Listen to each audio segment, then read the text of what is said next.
That is absolutely a terrible look for the trucking company to have to get there and immediately prioritize things and property instead of human life. Whether you're at fault, whether you're not at fault, I mean, the human life has to be valued above everything else. Welcome to The Defense Never Rests with Morgan and Akins, your monthly dose of uncommon sense about all things legal and some that are not. Hi, everyone, and welcome to this episode of The Defense Never Rests. I'm Megan Henry, and I'm joined again today with my partner and co-host, Oliver Brooks. Good morning, Oliver. How are you? Morning. Good. How about you? Good. So today we have on Rebecca Gregg, who's a senior claims specialist at Napa River Insurance. And we are going to talk about catastrophic trucking claims and what you need to do, starting day one. And this is something that, she's kind of speaking mine and Oliver's language. So, Oliver deals with these types of claims all the time. And, I think it's a, really good and helpful discussion of like what you need to do when you get the call of, a fatality or something terrible happening with one of your clients. So as always, if you like what you hear, like and subscribe and come back for more. So good morning, Rebecca. Welcome to this episode of The Defense Never Rests. We are here to talk about today what to do when you get a catastrophic high exposure claim on day one. But before we dive in, I just want to talk to you a little bit, get a little background on you. So you are a claim specialist at Napa River Insurance, which is not in Napa Valley, so I've learned. Sadly, no. We're in Indianapolis. little different environment there, but even so. So what does Napa River Insurance do?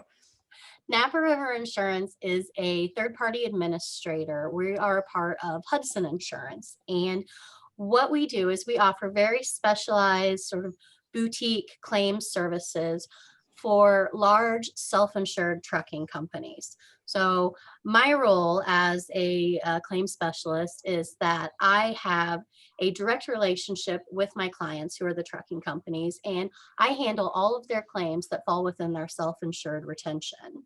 And so that could be everything. So it might be a smaller loss, but often it involves, bodily injury, litigation, but it's all trucking all the time.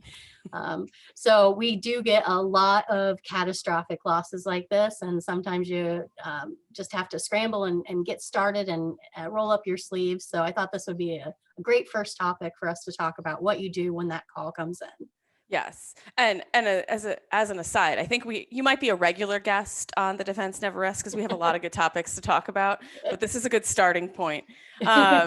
So having that specialized relationship with your clients, what sort of advice do you give them?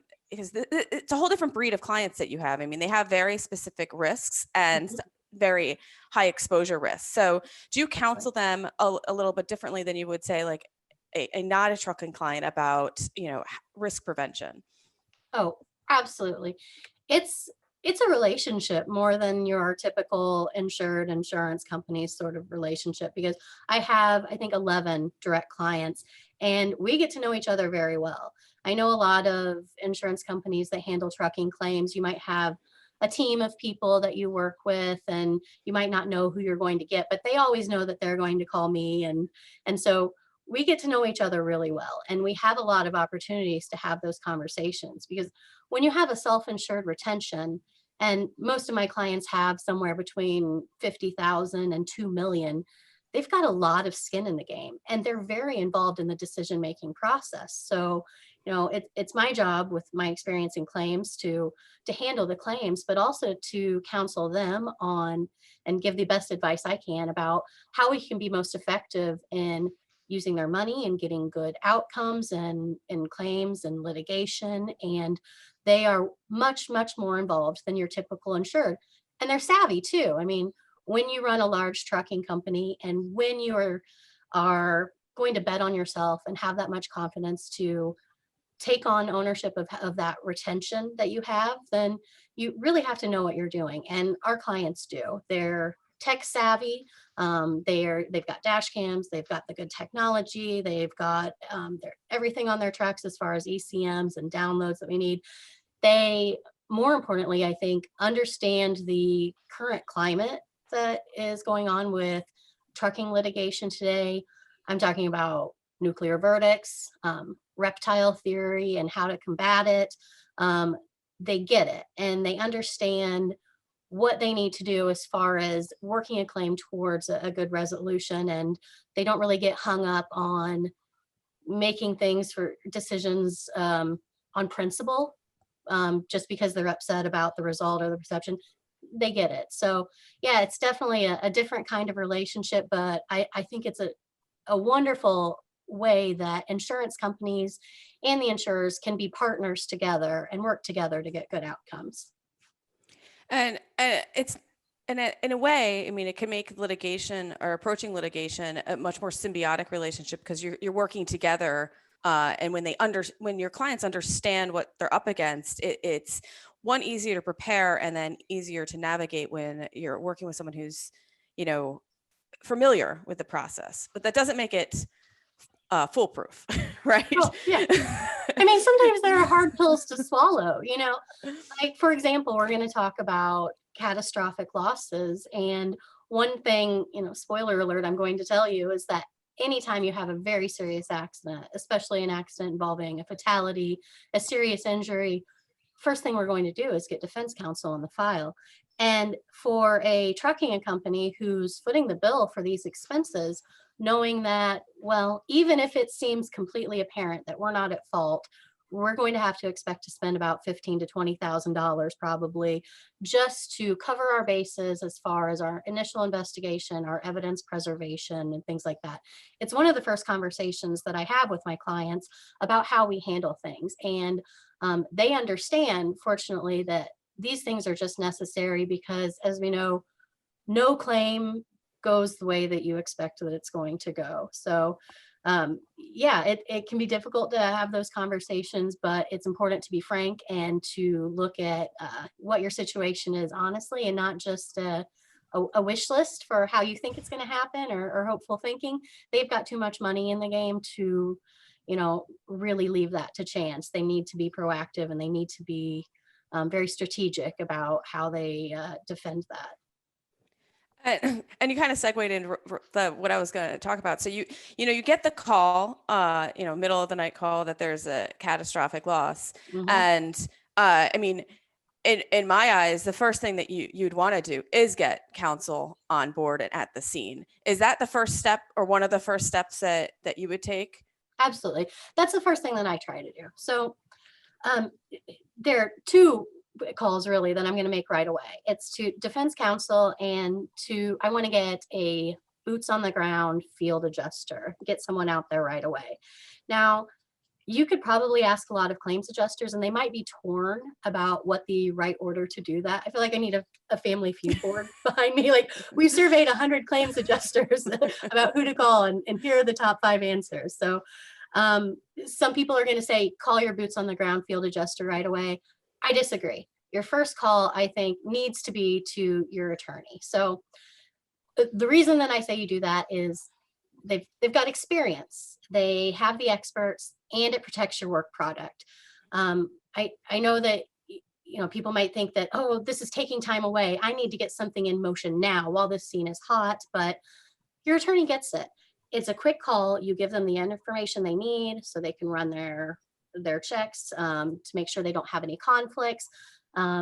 See if they have a recommendation as far as experts, because they might know somebody who's really good, who's close by, who has a good relationship with the authorities and things in the area, that they can get out there right away.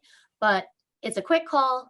Call your attorney, get them started on that, and then make the boots on the ground call to your adjuster. Now, for me, I like to get in touch with my field adjuster wherever it is, and it could be anywhere in the country. So it's probably not going to be me. I'm not going to be able to get to the scene, but get in touch with my field adjuster attorney and give them just the information they need to get them there and get started. But as far as who's going to be directing this, I want to get them in touch with my attorney right away. So that way that we have our defense attorney who is sort of guiding this investigative process that they have. Now, again, since I handle claims all over the country, I want to make sure that I get the right attorney for the job. I do trucking, so I'm looking for someone who understands transportation and trucking claims. Fortunately, I've been doing this long enough that I know in most places of the country, I know exactly who I'm going to call. If it's in Philly, if it's in Indy, Chicago, Atlanta, Dallas, Louisville, they're on my phone and I'm calling them immediately and I know who they are. If it's an unfamiliar area for me, well, I have a lot of peers who are knowledgeable who can give me a recommendation.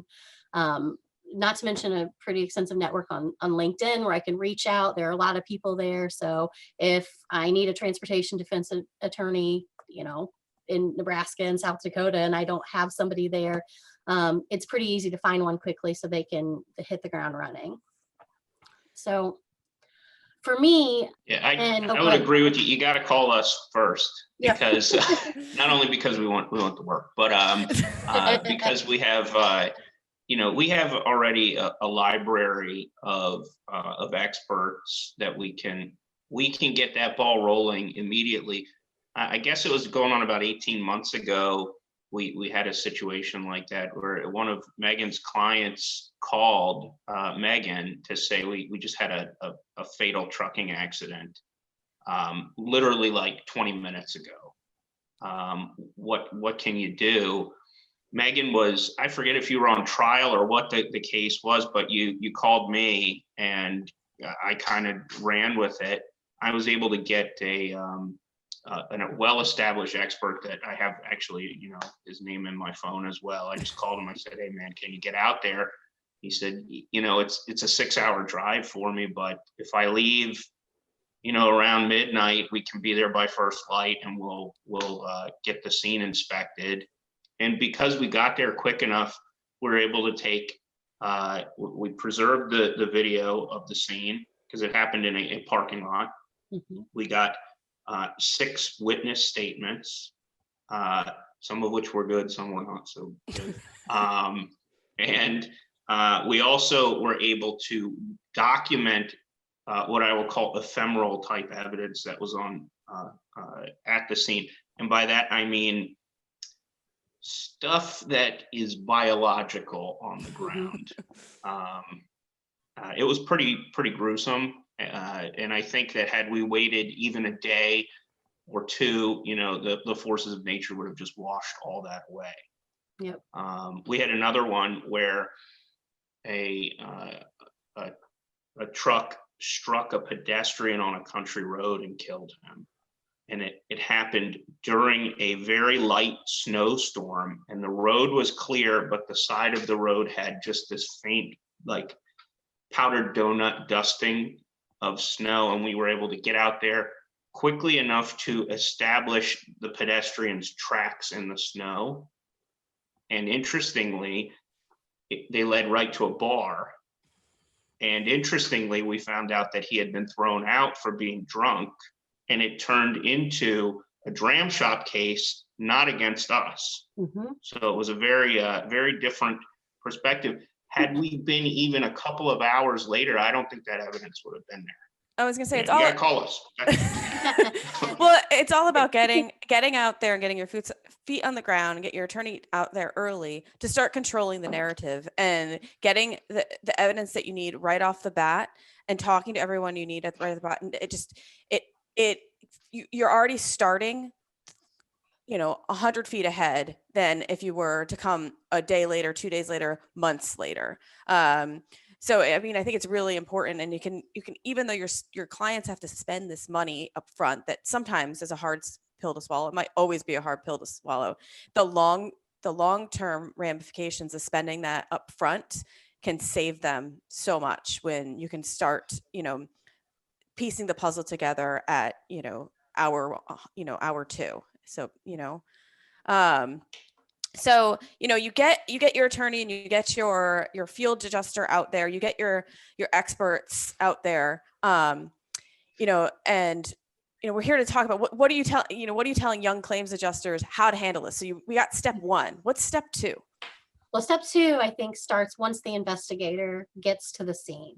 So the first thing that I want my investigator to do is find the driver and lock him down Find the officer, assist him. We want to be cooperative. We want to show that we have nothing to hide.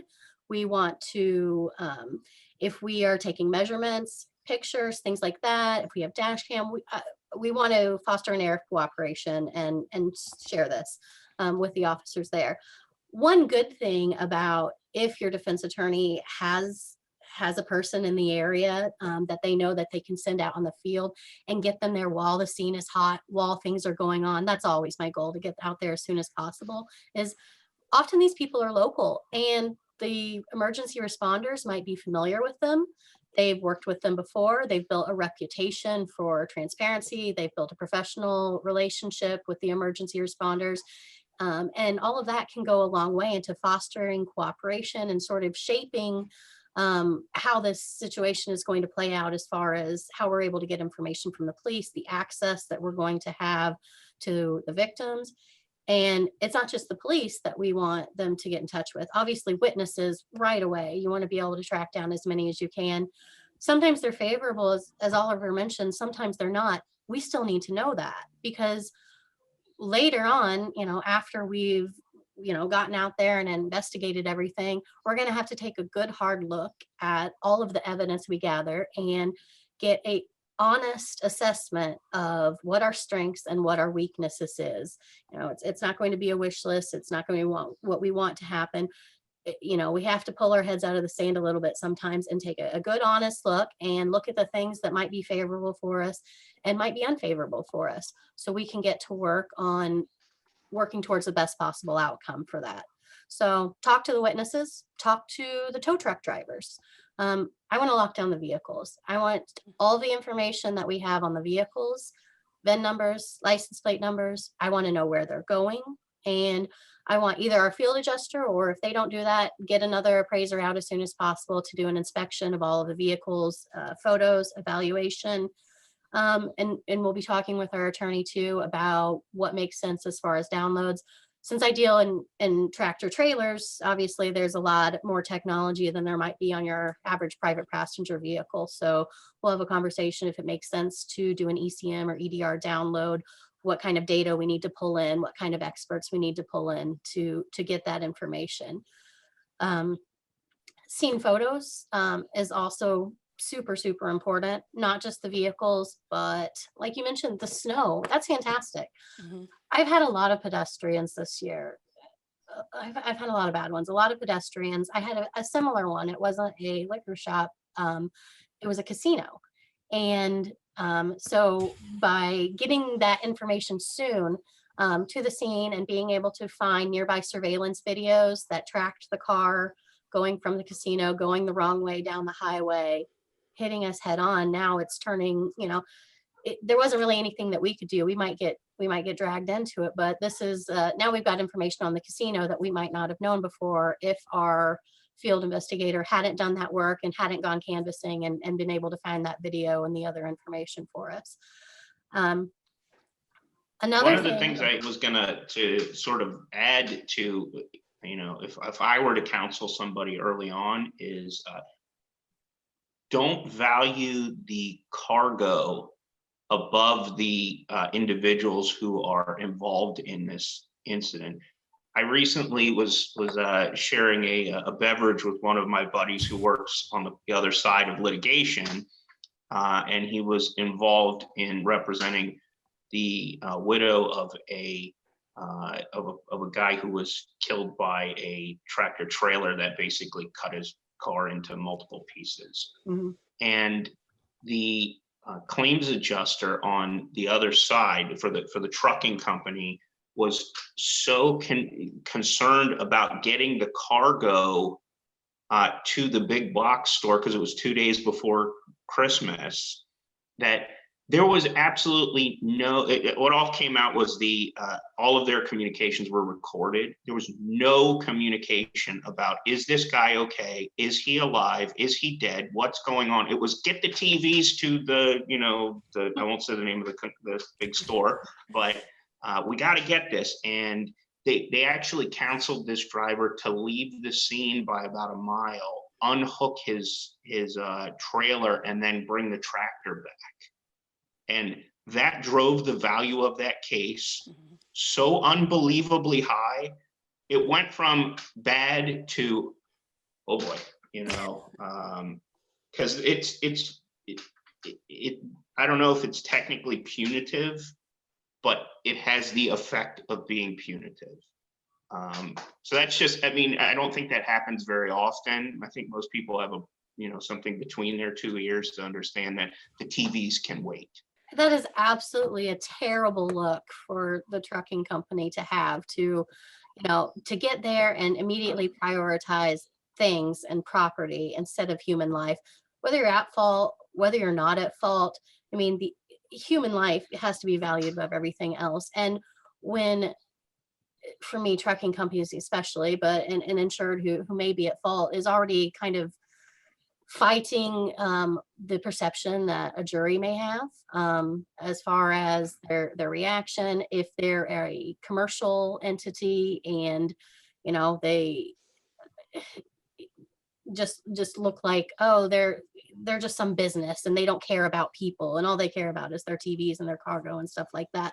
I mean, juries are going to want to punish them for that because that is not the good look. You want to be able to humanize your insured, humanize your trucking company, humanize your bus company or corporation, whatever it is.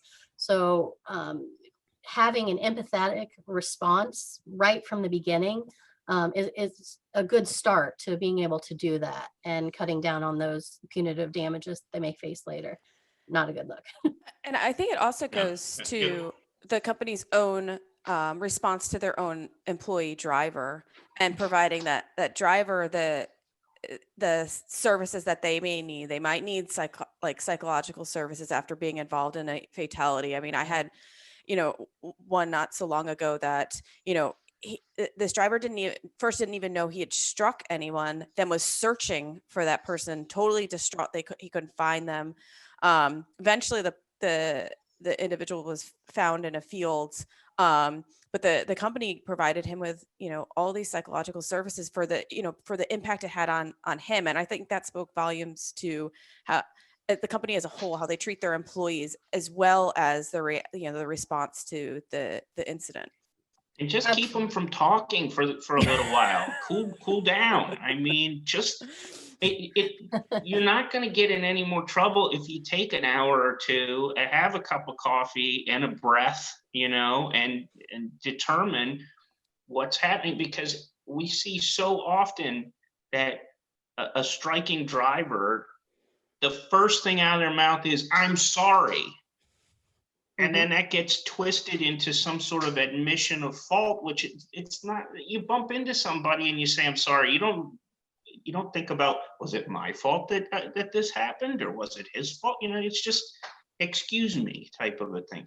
So I always just tell them, just sit in your truck, take a breath, don't talk until I tell you to, and we'll, of course, if cops come up and say, "What's your name? Where do you live?" You got to give them that stuff, but Right. I've never had a situation where the police have been like, "If you don't start telling us, we're putting you in cuffs right now," unless, of course, the guy is, maybe intoxicated or something. That could be a different story. But, a quote, an honest accident. I've never had a situation where starting the narrative, in the midst of an adrenaline rush is a great idea. Yes, exactly. And this is one thing I wanted to talk about now that you mentioned that is how our boots on the ground adjuster and how our defense attorney can best serve our driver immediately after the accident. I've worked for big box insurance companies before this. I won't name them, but usually the investigative process at those insurance companies is a little bit different. They want to get somebody out there. They want to get a recorded statement right away with everyone. The first time I want my driver ever giving a recorded statement, if he does it at all, is during his deposition after he has been thoroughly prepared by our defense attorney. There is absolutely no need to get a recorded statement from your driver at the scene of the accident when then all of this is going on. The trauma is real. I've had drivers, who never drove again after something like this or needed counseling. And, that's absolutely valid. We should be finding the best ways that we can to support them. I usually try to call them and let them know that we've got an attorney assigned, that they're going to be hearing from them. I'll have the attorney, you know, do the interview, but first we're going to make sure they get to a safe place. I'm going to have my appraiser give them a ride somewhere if they need a ride to a hotel, if they need post-accident drug screening or something like that, then they'll take them there and just make sure that they're not alone in this, because we just need to tend to those needs first and not jump into the, like, you know, recording them and tell us where you were and things like that. We're going to be able to get all of the information we need about what happened from the accident, from our scene investigator, from talking with the police, from talking with the witnesses. I can't caution enough. There's just never, ever a reason to do a recorded statement with your driver following the accident, especially right on the day of the accident at the scene. Don't do it, please. I agree. It's very good advice. So, and you'd mentioned earlier about getting vehicles off the road and locking down the vehicles. And I couldn't agree more with that as well. I think the issue you often that comes into play is, the larger, more sophisticated trucks. I think the companies will do that. But then if it's involved in an accident of a smaller, still commercial vehicle, sometimes they don't abide by the locking the truck down rules. Yep. As well. And I've had this happen in cases before that, I'll call them. They're like, "Oh wait, that's already back on the road." And I was like, "Did you not see Yep. the preservation letter that I had sent?" But second with that is the data. I think there's a struggle as to when is the appropriate time to pull the data. Mm-hmm. I always err on the side of overabundance of caution and just park the vehicle, don't move it, and don't pull the data until there's other counsel for the other side is involved, so I don't get accused of any spoliation arguments. But then there's often, I find that you can get pressure from the trucking company that they want to be able to get their truck back on the road too, and you have it sidelined because you don't want anything to happen with the data. Have you run into some of these issues as well? Oh, we do. Yes. Here's the answer. They're not going to like it. We can't move the truck. We can't turn the truck back on. It's going to have to stay there for a while. One tip I can give claims adjusters is have your field adjuster reach out to the tow company and right at the beginning, negotiate some long-term storage. Let your insured know it's necessary. We can't turn off the vehicle. We have to make it available for the other side to come and inspect it.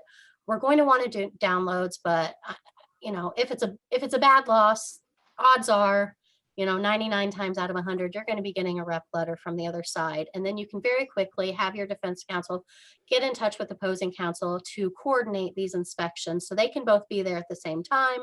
They can observe each other. Nobody can accuse each other of doing anything they're not supposed to be doing. Everything, we can make sure that it's within the scope of what we wanted them to do. But the truck's just going to have to be there for a while. And now if you're lucky, you might be able to get in touch with them soon. And if maybe set a 2-week window if they're open to it, but 30 days generally is how long I'm going to expect your truck to be locked down minimum.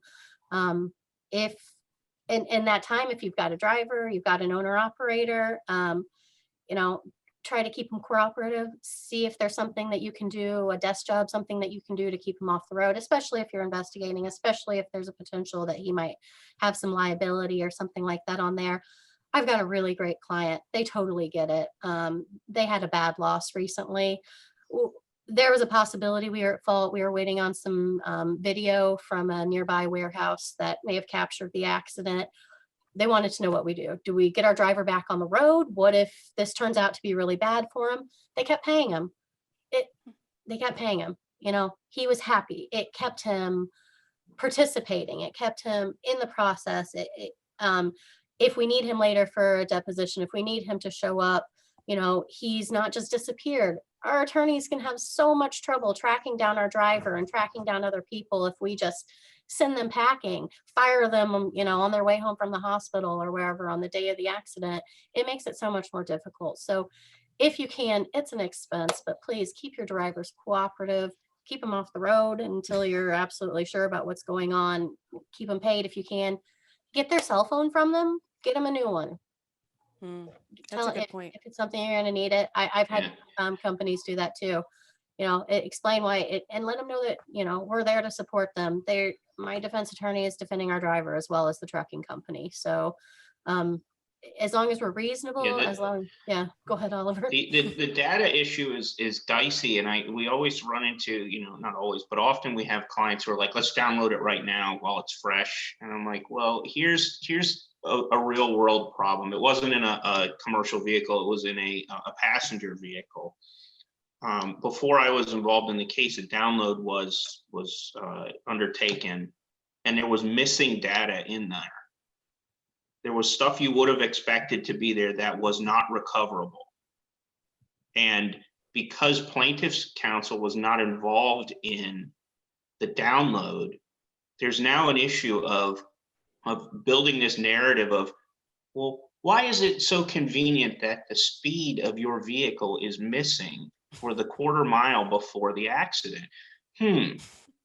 Why is it missing whether he applied the brakes or what steering angle was involved? Now, I don't have an explanation as to why it wasn't recorded. It was an electronic or mechanical hiccup or something. Nobody went in there. The people I was dealing with did not have the wherewithal to do this. I mean, it was thinking that they were going to go in and manipulate this as kind of, it's a pipe dream. But it sounds juicy, and it is kind of fishy. Like, why is this missing? Everything else is here. Right. So I always tell the clientele, you need to be cognizant of the fact that you don't really know what's in that box. Mm-hmm. And it could be good or it could be bad, but we need to know what it is, and we need to know it in a way that its integrity can't really be effectively attacked. And that means all eyes are on it when the box gets opened. Mm-hmm. Right. And had everyone been there at the time and some of the data was missing, then everyone would know, nothing was tampered with. But when you have it later down the road, then everyone can invent their own little, conspiracy theories that will work against you. Mm-hmm. Yeah. So it's always better just to wait and and just sit tight. Have someone record the process. Yes. I paid just to have a single party there, the $800 or whatever it is, just to record the process, stand over, show exactly what each party is doing while they do it. So if any of that comes into question later, as far as someone overstepping their scope or someone trying to hide something, things like that, we have it all on camera so we can show that everything was on the up and up with each side. Yeah. So, we've talked a lot about, responding, when you get the call day one. But there's always those situations that you don't get the call on day one. You might not even get it till day, 180. Mm-hmm. Mm-hmm. Does your response change? And yes, I think the answer is yes. But does your response change when you get the call, months down the line, even a year down the line? Oh, I yeah. think your response is, come again? Yeah. I don't know if it's come again. It might be a little more vulgar than come again, but oh yeah. Oh, there's nothing worse than finding out about a serious accident when your insured gets the suit papers in the mail, or right. where we just were sure, or that my driver got this and he never reported it to us or something like that. What a nightmare. I mean, I had that happen earlier this year with a fatality, and I'm like, no one ever told me. So my insurance, we had a lot of conversations about calling me as soon as something happens, even if they don't have the details, but sometimes stuff happens and they don't know about it right away, or somebody in some terminal somewhere knows it, but they don't think that they need to move it up the line because they make a bad judgment call that, oh, we're not at fault or something like that. So, I mean, again, the first answer is the same: call your attorney. And then you really have to look into seeing, I mean, obviously the scene inspection thing might be gone, but there are still plenty of other things that you can do to, try to come back from behind. And you can coordinate with the other party, you can reach out to the other carriers, you can check and see if there's surveillance footage available, and you can go ahead and reach out to your insured to make sure that they've preserved at least things like our driver DQ file, hours of service, his personnel file, truck file, things like that, GPS data, things like that they may have, to make sure that we're covering our bases from a preservation standpoint before anything else erodes. But yeah, it's much more difficult tracking down witnesses, tracking down the driver to get a statement. We can only do the best we can. Yeah, and that point too, you've probably, if you're more than 30, 45 days out, any sort of surveillance footage is probably out the window. And a Right. lot of times, I mean, that can mean everything in a case. If Yeah. you get, it can make and break you. But having it is helpful, even if it's bad news. Well, yeah, exactly. So, I mean, you just have to get what you can, and then it's time to sit down and have that talk, this honest appraisal of what's going on with this case, and what do we need to do. If you're hearing about it 180 days later, well, chances are it's probably something that was brought to your attention because it's not good for you. You've got a suit, you've got something that you need to do. So, do your investigation, get as much information as you can, and then, take a look at it.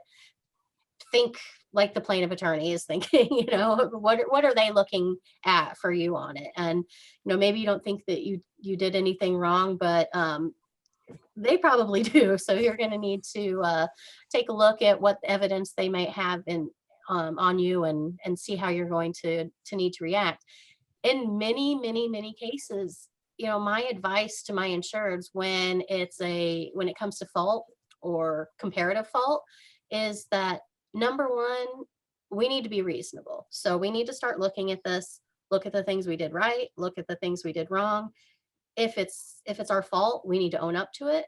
That's a strategy that'll come in handy and pay off in the courtroom when it comes to like combating reptile theory. And we're going to have to look at, if maybe we are not accepting liability, is there something that we need to be accepting responsibility for? So later on, we can ask if maybe there's something that the other side might need to be accepting responsibility for too, but we definitely want to come off as the reasonable person in the room when it comes to handling that, once we get to the point with negotiating damages. And I'm glad you brought that up, because, a lot of times when you have these very catastrophic incidents, there's a lot of negotiation that can happen during the pre-litigation phase that can save your clients, money, and which is especially important for self-insured clients when, they're paying from dollar one. I always try to, even if the liability is good or bad, if there is an opportunity to resolve it pre-suit, and save them on defense costs and potential exposure, I always think it's worth exploring. I think there's some people who take the stance like, oh no, we don't have enough information. Well, you have plenty of information to at least start the conversation. Maybe you can't resolve it, but it's worth a shot. Yeah, I mean, absolutely. And that's one thing that I think it takes some experience and some time for a claims adjuster to get to, as far as a litigation management standpoint.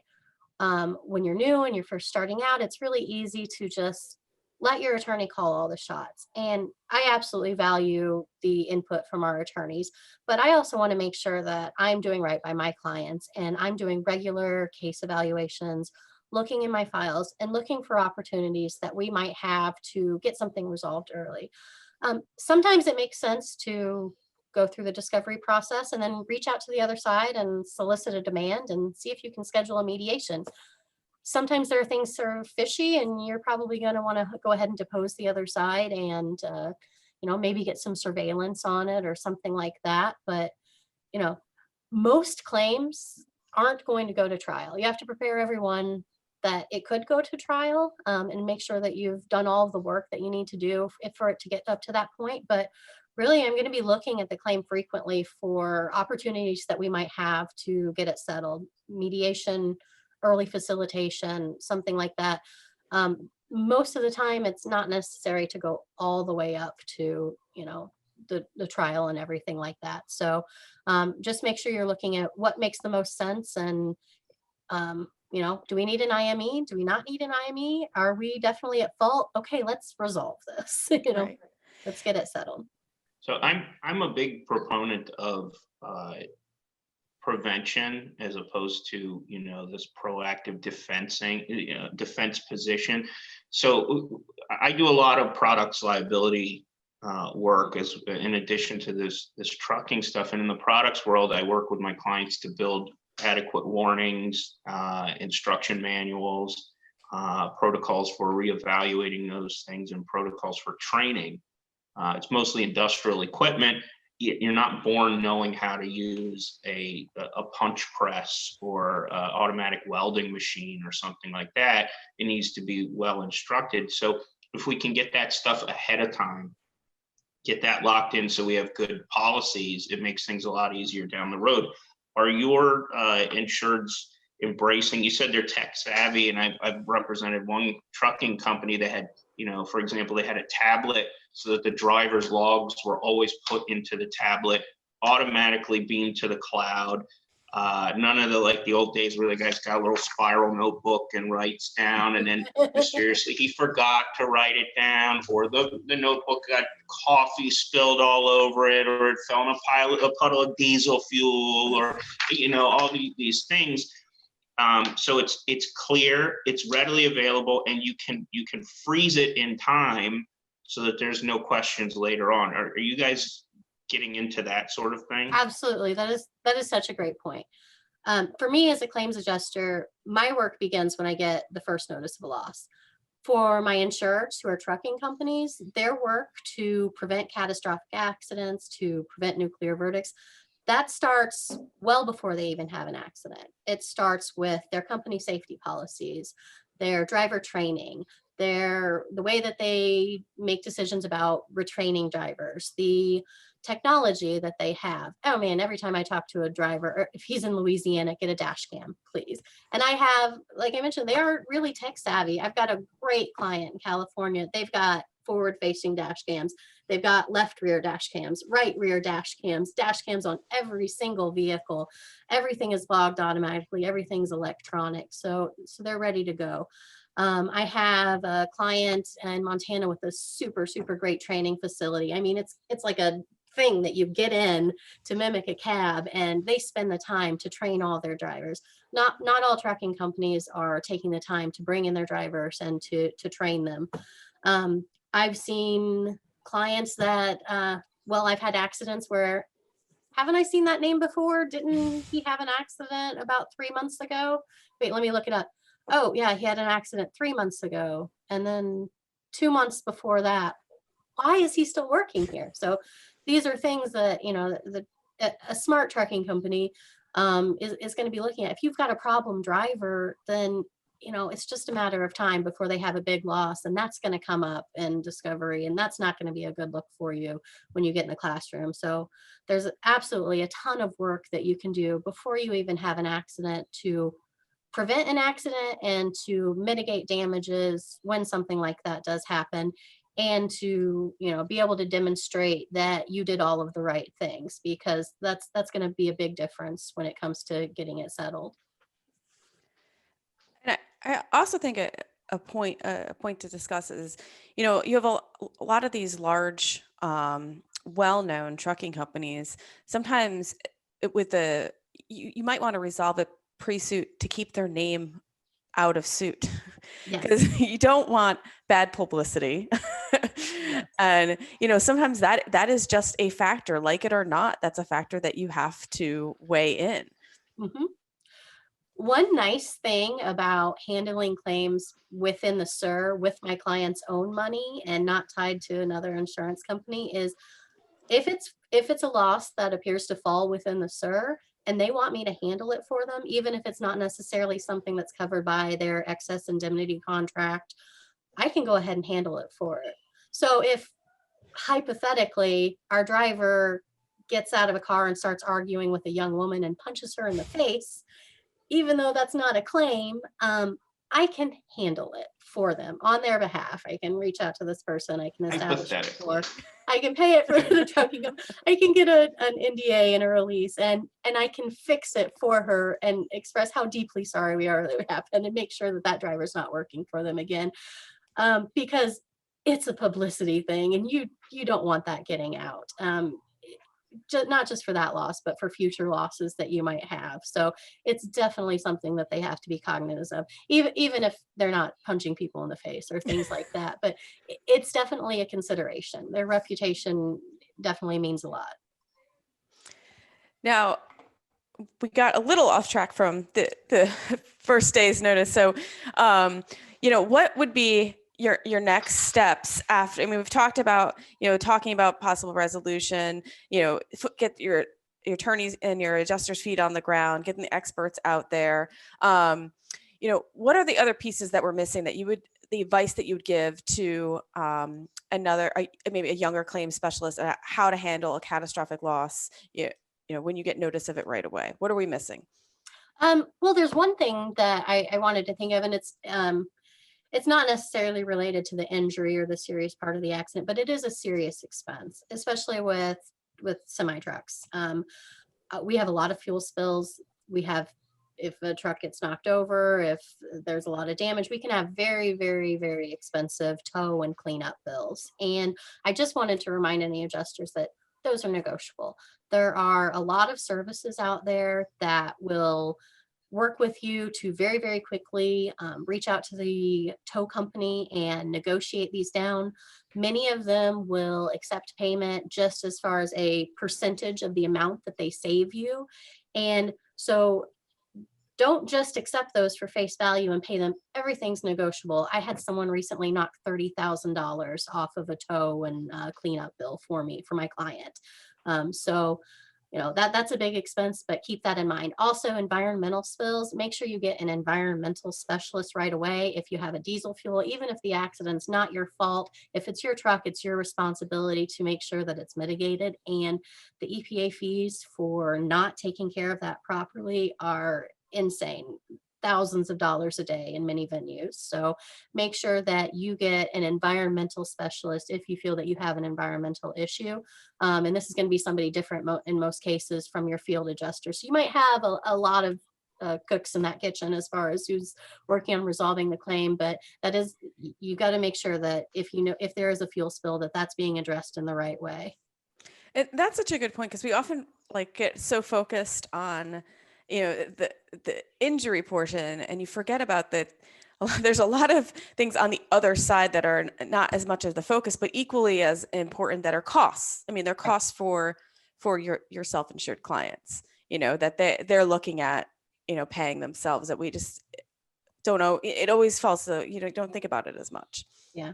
And just like storing a couple years back, a crash not too far from Philadelphia where I want to say 6,000 gallons of molasses spilled onto the highway. And it doesn't sound like it would be a terribly hazardous material. If it gets into the water supply, the fish don't enjoy it very much. So that was I think it was a several week cleanup job. It's a very sticky. It's not always just diesel fuel and hazardous materials that are traditionally thought of as hazardous. I mean, almost anything out of place can be costly. Yeah. I had a big truck of molten aluminum once that went off an overpass and just went everywhere. So that was actually the one. Was there a video of that? Because I'd like to have seen the video of a truckload of molten aluminum. Yes, there was. Fortunately, more and more videos. Fortunately, I mean, sometimes it's good, sometimes it's bad when you're the one who's watching it, all the time, because I've had it's been a rough year for head-on collisions and suicides and pedestrian losses and things like that. But, it's good to have, even if you have to watch it, it's a good thing to have it documented and prove that we did everything that we could to avoid it in many of those cases. Yeah. And I think, that is, I think if we were to talk about the best piece of advice you could give your clients is, I mean, in my eyes, it'd be tools to risk prevention is number one. And we get that on the ground first, and then we'll deal with the, when you get the claims that come in, that's step 2. But step 1 is you have to advise and counsel your clients on how to prevent and prepare for risk. So then step 2 is a little bit easier to, take on. Yeah, absolutely. And at our company, we have some really great safety personnel who work really closely with our clients.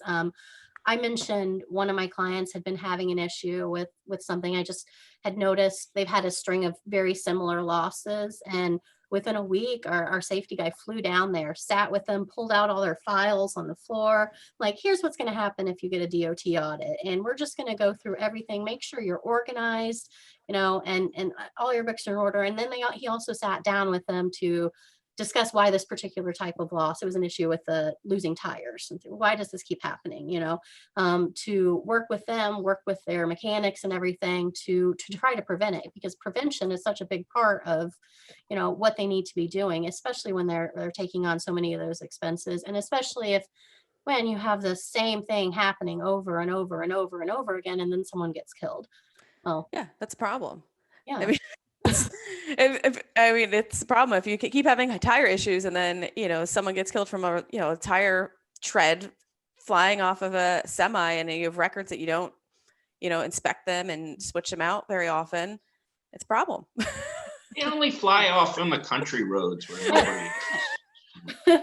One thing that Big deal. You got 16 more tires. Come on. Yeah, You don't it need that. happened. Looking at trends is one thing that I do with my clients. So I'll do pretty regular claim reviews, and it depends. Sometimes we do it monthly, sometimes quarterly, but I keep track of kind of what category each kind of claim falls in. Is this a rear end collision? Is this a situation where we were changing lanes and it was a side swipe accident? Is a tire malfunction? Things like that. And we'll break it down by their terminals and try to identify which terminals are having the biggest issues. I'm like, oh, your Lexington or whatever terminal sure does seem to be having a lot of, lane change side swipes where they're just are hitting people in their blind spot. So this is a training opportunity. This is something for you to get with your drivers and talk about making sure that they're handling these correctly. Or we're having a ton of right turn squeezes. Or are you doing jug handle turns? Are you doing button hook turns? Make sure you talk with drivers about the proper way to approach a right turn, and making sure that they're watching who's behind them and who's ahead of them and which lanes that they're in to prevent those kind of accidents. So looking at the analytics and the things that we collect on the claims as they build up is something that we can go through and really dig into to try to keep those things from happening again and identify those trends.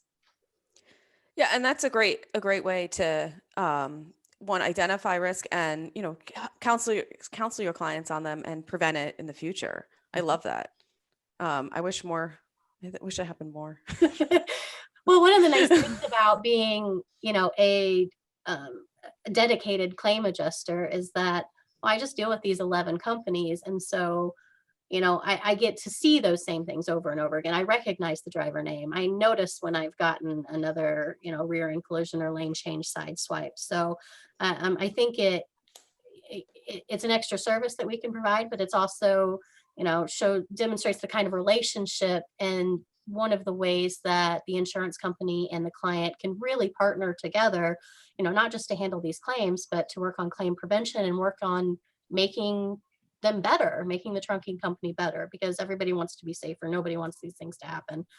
So just being able to have that relationship and being able to see those things over and over again is something that really helps us to improve that. Well, I love that. And I think it's like the perfect point to close on. You summed it up so perfectly for me. Thank you. This is a lot of fun. Thanks. Well, I loved having you on today. I think we had a very interesting conversation about handling large catastrophic claims. And I look forward to having you on for future episodes. We could talk. Rebecca, you sent me a large list of topics to talk about. So I'm really excited. You want to talk about claims? Here's about 15 things I'd like to talk about. And she's like, yeah. Okay. I'm like, let's pick topic one today. But no, I mentioned it to Patricia, our managing partner, and she's like, have her be a regular. So I'd love it. hope to have you come back. It'd be a lot of fun. Thanks so much Oliver, for. it was really nice talking to you too. Thank you so much. Yeah, for it's your good meeting you. If you have issues in PA, New York, or New Jersey, you know how to reach us. Absolutely.